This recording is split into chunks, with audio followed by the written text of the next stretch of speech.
Dumating na sa bansa kahapon June 17 ang 21 Pinoy seafarers ng MV Tudor na inatake ng Houthi rebels sa Red Sea noong June 12.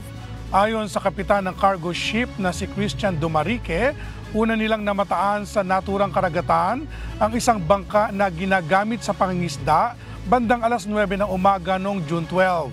Dalawang pagsabog umano ang tinamo ng cargo ship kung saan sakay ang 22 Pilipinong crew nito. Bilang bahagi ng kanilang operasyon, ang pagbibilang at paghanap ng mga tauhan kapag may emergency cases. Sinabi ni Captain Dumarrique na bigo silang makita ang isang nawawalang Filipino seafarer na nasa engine area. Ayon kay Department of Migrant Workers Secretary Hans Leo Kakdak, sasagawa pa ng operasyon para sa nawawalang Filipino seafarer. Pagkarating sa Ninoy Aquino International Airport, isinailalim ang mga seafarer sa medical examination. Hataw Balita ngayon!